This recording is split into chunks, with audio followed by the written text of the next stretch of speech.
లక్ష్మీ అమ్మవారికి చేసే కాయిన్స్ మాల అలాగే కాయిన్స్ తోటి వడ్డానం చాలా సులువుగా ఎలా చేయాలని చూపిస్తానండి. జస్ట్ ఒక్క నిమిషంలో అయిపోతుంది.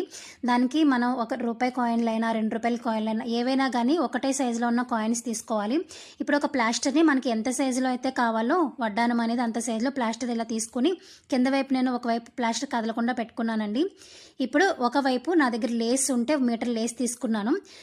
ప్లాస్టర్కి ఒకవైపు మనం లేస్ అంటించుకోవాలి.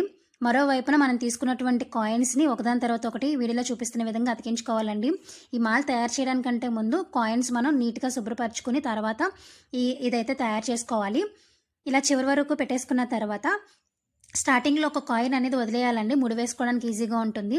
ఇలా చేసుకున్న తర్వాత లాస్ట్లో కొంచెం వదులుకున్నాం కదా, దాన్ని ఇలా వెనక్కి బెండ్ చేసి ఇలా స్టాప్లర్ పిన్తో పిన్ చేసేయాలి. ఆ మధ్యలో గ్యాప్ ఉంటుంది కదండి, ఆ గ్యాప్లో నుంచి ఏదైనా దారం కానీ ఉలన్ కానీ ఎక్కించుకుని ముడి వేసేసుకోవాలి. అంతేనండి, చాలా సులువుగా అమ్మవారికి వడ్డానం రెడీ అయిపోయినట్టే. ఇప్పుడు దీన్నే హారం కింద ఎలా చేయాలని చూపిస్తాను. దీన్ని సగానికి ఈ విధంగా కట్ చేసుకుని ఇలా క్రాస్గా పెట్టుకోవాలండి. క్రాస్గా పెట్టుకున్న తర్వాత మధ్యలో కదలకుండా ప్లాస్టర్ వేసేసుకోవాలి. మీరు ముందుగానే హారం చేయాలనుకుంటే ఇవి 2 భాగాలుగా చేసుకుని ఇప్పుడు చూపిస్తున్న విధంగా మీరు కంటిన్యూ చేయొచ్చు. మధ్యలో ప్లాస్టర్ వేసుకుని కింద పథకం కింద రావడం కోసం ఒక 2 కానీ 3 కానీ కాయిన్స్ అనేవి అతికించుకున్నాను.